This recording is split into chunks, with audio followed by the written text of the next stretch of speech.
Hello and welcome to another mini podcast where we are at the moment talking about games that we've played in the past and really telling a few stories and throwing some opinions about the games as well. Today we are talking about the Quest for El Dorado, a classic from Reiner Knizia, and today I am joined by Daryl and Ian. hey. Hey. Oh. Oh god, it's quite nice this actually having all three of us recording quite often at the moment. Yeah. I mean, Yeah. All right. The problem is we're gonna get way too used to it, and then we're all gonna be like really upset when we're lonely. And it's like, I wish I could hear his sweet voice. I am forever thinking that. Yeah. I dream of such things. Cool. Anyway, Personally, I find it unbearable that we talk more often. wow. Do you know what? I actually had a phone call with Okay. someone earlier. An Oh actual wow. phone call. Can you let me My know god. when you've worked out all the kinks in your time machine, and I'll join you and do stuff like that? No, I really want one of those little dial-up ones. Ones where you put your finger in the little thing and you like ring it round, like What the time old machine? school. Yeah, but I meant a phone. But we'll both. Can you imagine Anyway, the quest for El Dorado? Yeah, the Quest for El Dorado. It's a race game, and actually a bit of a different one because it kind of involves deck building. It's really interesting. You've kind of got your map on the board, which is modular, so you can actually make your own map, and it comes with several ideas for how you should set it up for your first few games. You have a shop, which you can buy to add cards to your starting deck, and the cards kind of let you move through different types of terrain that are pictured on the board. The goal is simple, which is get your little explorer dude to El Dorado. The first person to get there wins. Yeah, so the interesting fact about this is, like any deck building game, you start off with a hand of starter cards that let you move quite slowly through. What is it? You've got jungle, you've got the villages, which are which confusingly kind of look like deserts Yeah, on the board, that was kind but of they're weird. actually villages. You have rivers, you have mountains that you can't move through, and I believe that's everything. And the idea is every card moves you through a different type of terrain. So you have to kind of build a hand depending on how the map's laid out. So you're kind of looking at the map and you're determining what you can do on your turn. You don't have to, or sorry, what card you want to take on your turn ready for later rounds. Um, so it's really interesting because as such, sometimes you can start buying cards that you think you might need for the end of the game rather than the beginning. I don't know whether you guys have found this when you were playing. yeah, Yeah, I know a map we played had the El Dorado was like a huge body of water between us and El Dorado at the end, and I Yeah, thought I'm gonna get a few of these guys that can cross water, just so that when I get there, I'm not struggling to cross it and I lose at the last second. yeah. You see, there's an interesting thing that I should probably point out with the game as well, which is the way the shop works. The shop can only hold 6 different types of cards, and the other cards, which are spaced above the shop, they only ever are put into the shop once one of the cards actually runs out on the current shop line. So sometimes as well, you don't want to be the last person to buy a certain card because the next person that comes to the shop gets a pick of all the other cards to be able to then put into the shop. You want to be that person to be able to pick those cards. But it also means that there could be some really useful cards in the shop at the beginning of the game, which are going to be useful towards the end of the game that you know might not be there at the end of the game. So there's a lot of kind of forward thinking in this game, I find, which is really neat. Yeah. Yeah, that yeah, perfectly yeah. sums it up, really, doesn't it? It's there's not a beginning game and an end game. It's all one big game, and you're preparing for it all the way through. Yeah. One of the things I did find with this game as well, which I like about it, is you never feel like you're out of the race.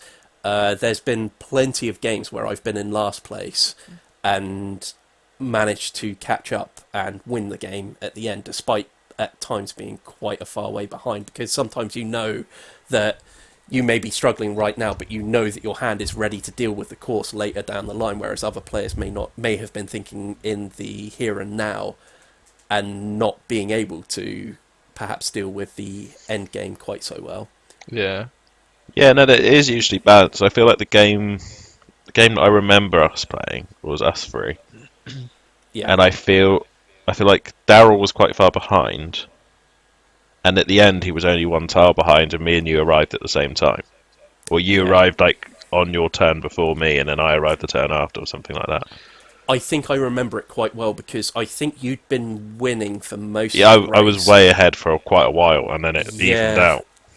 I think what happened was it got to the last bit, and I actually clearly remember saying on my turn, because I knew you'd built quite a big hand of water movement in your deck, Yeah, and I think I remember me saying, okay, I can get up to here on this turn. I know that you've won the game because you're obviously going to have water card in your hand, and I think you didn't have Yeah, one. I It was like didn't. the one turn where you didn't draw one, and I kind of like, I think I just skipped past you just on that end bit and got to the end. It was kind of me lucking out that you'd prepared your hand, but of course with any deck building game there is that element of you could just get unlucky and not draw the cards you need. yeah. I think it's like at the very end of it. a 1 in 5 chance that I didn't pull a card that I need, and I didn't pull the card I need. So Yeah. something like that. I really saturated my hand with water cards, knowing that I would need them, and it didn't backfire. It just didn't happen.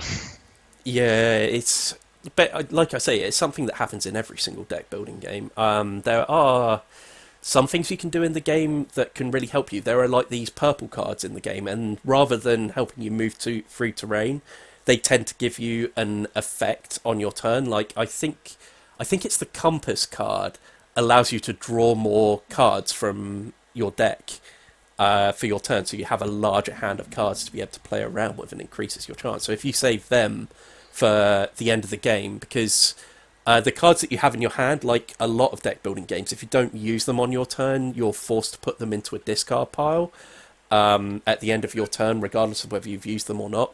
And the compass, I believe, is a one-time use. You use it, and then that card is actually removed from the game. But you can save the compass. So you simply, if you draw it at a time when you know you're not going to need lots of cards in your hand, you can just simply not play it, move it to your discard pile, and wait to use it again later, rather than playing it and discarding it. But I know there's lots of little effects like that you can use over the course of the game. Yeah. One of the things I failed to mention about the game, actually, is the cards that you feel like aren't going to be used during your turn. You can use them to pay for cards to buy. So I think every card has a 1 gold value, and there's some cards which have multiple gold card values, but they're actually printed on the card, I think. So you can start to say, right, I'm going to move with these cards, and I'm going to use these cards to buy something from the shop over the course of the game.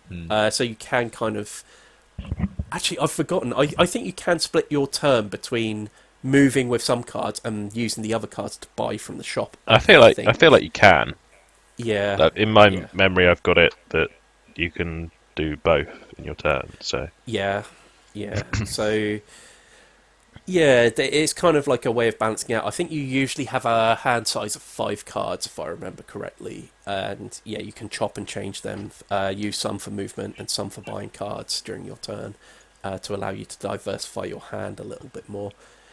Apart from that, I think the only other mechanic I haven't really mentioned... Actually, there's a couple. I've just thought of another one as well. One of them is the barriers, which are a one-time break. Again, this is kind of used as kind of a catch-up mechanic. When you're moving between the big square tiles and the next... Well, they're not square, they're kind of pentagon kind of shape. When you're moving between that and the next big tile, there's a barrier piece that's put in the way. It's a one-time thing that someone has to break through. It usually Oh, has, yeah. yeah, sometimes it has a condition that you've simply got to discard 2 cards from your hand in order to break through the barrier. Sometimes it will be a very particular type of card. It might be like you have to play a water-based card in order to break through this barrier. But then the barrier's gone, no other players have to deal with it. So that's the way of slowing everyone down that had completely forgotten about. But yeah, that's what drags other people back into the game. Yeah, but at the same time as well, it's one of these things that you still want to break through the barrier rather than leaving it to someone else, because those barriers you actually keep, and they actually act as the tiebreaker at the end of the game. Whoever has broken through the most barriers basically wins the tiebreaker at the end of the game if 2 people finish. Well, it's on the good, same isn't it? turn. It's a good mechanic because it rewards the person who's been performing the best while also bringing everybody else back into the game. Yeah, definitely. I think it's a really well thought through game. Oh, sorry, the other mechanic that I haven't mentioned. God, I can't move on until How dare you? I've mentioned this. There are certain spaces in the game that you move through by discarding cards, and I don't mean discarding cards into your discard pile. You remove them from the game altogether. So in other words, these cards actually will allow you to somewhat thin your deck a bit so you can get to the good cards quicker and get rid of some of your duff cards. You have to be kind of careful about how you do it, because sometimes it will say you have to discard 3 cards from your hand. So if you've got 2 bad ones and a good one in your hand, you're kind of screwed because you can't get rid of 2. You then have to get rid of one of the really good cards from your hand. Sometimes they can. I know there's definitely a map piece where you've got mountains down either side on one part of the tile, and then you've got the discard cards part in the centre of it. So in other words, if you want to take the route through the mountains rather than going around them, at some point you're going to have to discard cards. Again, it's another one of these things where having one of the cards to be able to play that allows you to draw more cards means you're more likely to have more of the weaker cards in your hand. So there's actually quite a lot of room to be clever in this game, I feel. Yeah, there's definitely a tactical element wherever you go in that game that it probably doesn't look like there's as much thought and tactics behind your card orders and what you're choosing to do. There's definitely a lot more than meets the eye. Yeah, I mean, on the base of it, it very much looks like, oh, I need this many jungle cards, this many water cards, and this many coin cards to be able to pay my way through the terrain to get to the end. But there's lots of little different things you can do over the course of the game in order to... It's giving you enough room to be able to actually play with that mechanic a little bit and actually make it a bit more tactical, I suppose. Yeah, it's weird. It's weird because it's like we've said before. Like, although the game looks from the outset almost like a child's game, there's actually a level of strategy to it that makes it very, not, I guess, challenging in a way. Yeah, I think you've read my mind a bit there. I was going to say that it sort of looked like a child's game. Not like a child's game, but the art style sort of suggests that a kid could play it. But there's a lot more to it than you'd think.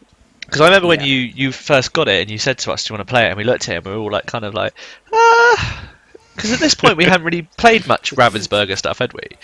The newer stuff anyway. And we played it and we actually really all enjoyed it to the point where we were kind of like, that was surprisingly like a hidden gem almost. Yeah. They've been cracking out decent games recently, though. Oh yeah. Oh god, yeah. We've It's been weird, talking like- about the. Even on the recent podcast, we talked about what was the game that's coming out? They did fairly close to now. They did the Disney Villainous, and they did a Marvel or they're doing a Marvel Villainous. They did the Jaws game. one, yeah. Like, there's loads of like just kind of classic-y hit games they're bringing out, which is really cool. It's not an Egyptian one, was it? No, there's a Come On Games Egyptian one that's coming out soon. Ankh, I think it's called. Yeah. I can't remember what the Ravensburg one. Oh, of course they did Horrified That was as it. well. That might be what I talked about on Yeah, the you most did, recent you did. podcast. Actually, yeah, that'll probably be the game that I was thinking of. But yeah, they've been doing really well, and it's always worth mentioning that Reiner Knizia gets a lot of stick as well. But this one is great. In fact, I think every Reiner Knizia game that we've played, we've really enjoyed. Yeah. Games like, oh, what was it? I've forgotten the name of it now. It was something of war. The dice rolling one where you're Oh, attacking the the pagodas and the Total. castles. No, Shogun War? I wanted Total to call War? it Total War. Yeah, I do as well. Yeah, Oh, it's something like that. Anyway, but that one is really, really good. Really enjoyed that one. the one where we basically all gather around and start pumping our fists on the tables. Oh god, It's such a we've good talked game. about before how we totally imagine it being played in like Japanese Opium den. Basically a dens gambling and stuff, opium just den. filled with like smoke. Yeah. Yeah. And then we Oh, ended up man. getting. I managed to find like just Asian drum war music, and we just sat there all Oh, like yeah. banging the tables and rolling dice. And it just got really out of hand, but it thematically fit. Yeah. But yeah, I mean, I've got nothing but good memories of El Dorado. Never remember having a bad game of it. Something that is worth mentioning as well is it works as a two-player game as well. So in the two-player mode, you're actually given two explorers rather than one, and you have the race is only over once you've got both of your explorers onto the final space. So it actually works kind of well because you're having to think between two different pieces as to how you're going to play them. Because I thought of another rule. Ah! Yeah, Ah! That is I the thought noise of we another all one. make when we think of rules. Ah! I think the other thing that actually makes this game quite entertaining as well is the fact that you're not allowed to move through the space that another player is on. Not even like No, it's quite they block common the in a lot route. of games. They do block the route, so it's very possible for people sometimes to actually block a passage through. There are times in the game. God, I feel like I'm going to sneeze. There are points in the game where sometimes the map is laid out in such a way that, say, you've got two rows of jungle and then one in the middle of a village, say, and someone decides they're going to stop on that village tile in the middle of it because they know that the other people need to have the jungle cards in their hand to be able to pass through the routes to the side. Either that or they're going to be stuck behind the guy that's currently occupying that space between them. You can definitely see in this game they've very deliberately made the maps in that kind of way. Like, they've made it because they know people will want to be mean at some point and deliberately want to slow other people down. I'm pretty sure I did that to one of you. Probably me. Intentionally. Yeah, I think that might have even been in that bit we were talking about before, where you have the two mountains on either side, and then you've got that one route through the middle. I've got a feeling you might have done it in there, because the routes round the mountain were actually, it required quite a lot of movement to move around, and I think you might have used that to your advantage there. I think. I seem Yeah, to that remember does something like sound pretty familiar. that. Yeah, but yeah, it's good because I know I'm trying to think. A lot of these race games, I know I can remember winning at some point. I know I've won a game of El Dorado before. I know I've won a game of Formula D before. But my absolute favourite, because we're always going to compare these to other games, Flamme Rouge is probably my favourite racing game, and it's the one that I've never won. I have never won a game of Flamme Rouge, which kills me. To this I day, love that game. I lay awake at night.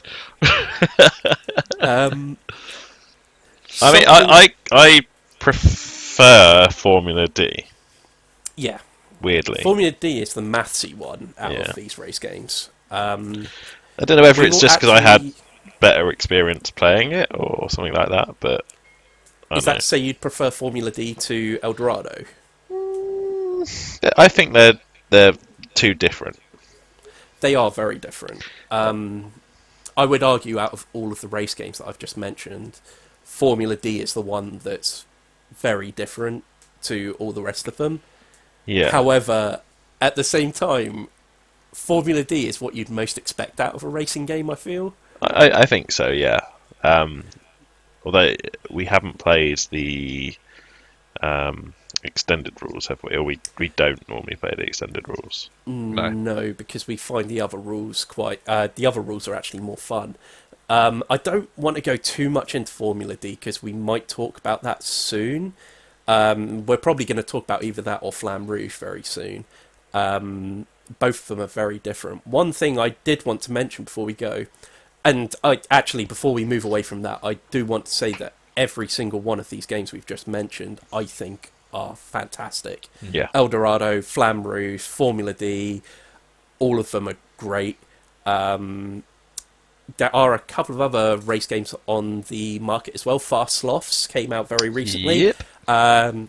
You will actually be able to find that in a video this Saturday. We will be releasing that as part of our Patreon video review. That will be coming this Sunday. Saturday. So I won't talk too much about that. A couple of games that I haven't had the chance to play. Downforce is one that a lot of people talk about. I've never played that. The one which I really want to play that I have not been able to get a hold of, and I have been trying to get a hold of during the pandemic, is Rallyman GT. Okay. It looks really good. It looks like it's another push your luck racing game. So it looks like it's got more in common with Formula D. But it looks like you roll one dice, then you roll another, then you roll another, and you keep rolling dice until you decide to stop. Like I say, I haven't played it, so I don't fully understand the rules, but I know a lot of people have been saying how good that is. Before we finish up, though, I do want to talk about a couple of expansions for El Dorado. The first one, which is a pure expansion to El Dorado, and we haven't played any of these. The first expansion actually added curses and caves to the game. Cool. So you've got a couple of different things. It looks like you can... The caves expansion, in which mountains are loaded with cave tokens. So it allows you to move through some of the mountains. The other thing that I wanted to mention, though, about this is that there are new cards introduced to the game as well, which get added to the shop. A lot of them are very much based on fictional characters. I particularly want to draw attention to the fact that there is a character called Sir Henry Threepwood, who literally, even through the drawing, you can 100% tell exactly where they've come from with that. A really nice Monkey Island That's reference. a very cool reference. Also, you have Dr. Ian Magellan. There is Isabella Jones. Oh, nice. Scrooge is in it, weirdly. Um, Oh, I suppose it makes sense. It looks like if you hire Scrooge, he brings his money bags with him, allowing you to pay your way through Right, the I villages see. a little better. And the other one that I think is worth pointing out is Christopher Dundee. Christopher Dundee. Good old Oh, old Crocodile Dundee himself. that's like That's like top tier, isn't it? It really is. Do you know what? I Some suggestions, thoughts of who you would want to see in it. I would like to see Jumanji style Robin Williams. Oh, that'd be cool. that would be amazing. Oh man, I can't think of much, to be honest, that I'd like to see inserted into this. But looking at this, I just want this expansion now. If anything, just for having some of these characters in the game, it looks like a lot of fun. The last thing I should mention is the Quest for El Dorado, the Golden Temples, which actually then expands the game into actually entering the cities of gold. And what you find there, it actually says it's not just an expansion, it can actually be played as a whole standalone game. That's pretty cool. Yeah, so it looks like it's you could make it into one huge game, detailing actually making your way to El Dorado, followed by actually exploring it, to really bring a larger game experience. Because one thing is, a game of El Dorado is really quick as well. It doesn't take very long to play, and so bringing something like that in might be quite interesting. On that, is there anything else you guys wanted to add at all? What about the guy from Oh, Jurassic Park? which one? Sam Neill's character, or Yes. Richard Attenborough's character? Oh, I imagine that'd be I a good one imagine either one of too. those would be Yeah. good, yeah. What about Jeff Goldblum's character? Yeah, that'd be quite cool. I've forgotten all the names of them. What's the? Just seduce your way past. Oh, to be fair, that'd be funny. I'm trying to think of the other one. Nah, man. I don't know. Like, there's so many characters you could throw in there. Like, any kind of like Tomb Raider characters. Just Nathan Drake. Like, do you know what I mean? Like Nathan all Drake that kind of would be a good stuff. one. Hang on, there has to be a Lara Croft style character in there. What about Surely. There's one called Amelia Lockhart. I'm not quite sure who that might be referencing Rings a bell. her. I'm not sure. Amelia Lockhart? Oh no, here we go. Sounds Lara like- O'Malley. Lara O'Malley definitely looks like that looks like the Tomb Raider one. That's quite funny. Oh, hang on. Is it Nathan Amelia Drake, there's a Earhart? character. Probably, yeah, like the pilot. It could actually be, yeah. Yeah, possibly. There is a character actually called Nathan Cook that looks very Nathan Drake. That's quite cool. Yeah. Yeah. Definitely am going to be on the lookout for that expansion, because it looks like that will just in itself get a lot of love from the kind of people who play games with. Nicolas Cage. Oh yeah, Oh, from National National Treasure. Treasure. Yes. Yeah. We're gonna steal the Declaration of Independence. That'd be so good. It really would be. Man, there's some golden opportunities here. If they're listening, they best have a notepad out. There's just a guy scribbling it down. for them. Guys! Okay, Oh my God. I think with that, we'll finish this up by saying, as per usual with these mini casts, I think this game gets a recommendation from all three of us. It's a triple thumbs up. There is already an Yeah. Indiana Jones, right? Yeah, I think I'm there pretty is. sure I mentioned them. Isabella Jones, which is just a female version of Indiana Jones. She's Yeah. even dressed up the same way. That's fine. I was just Yeah. double checking. Yeah, I I think- think that one kind of went without saying. Hey, and that's actually a double reference to a LucasArts thing. How is it? Nice. Well, because you've got Guybrush Threepwood in there as well, pretty much. Oh yeah, I guess it's LucasArts, That's wasn't kind it? of neat. It was, yeah. Right. With that, if you would like to follow us on the social medias, you can on Twitter at EverybodyDice and on Instagram at EverybodyDice We also have a Facebook page at facebook.com/EverybodyDice. If you would like to find more of our stuff, you can find it all in one place at everybodydice.com. And there should be some videos on screen over this way at the end of the video here. So be sure to click those and check them out too. Don't forget to like, share, and subscribe.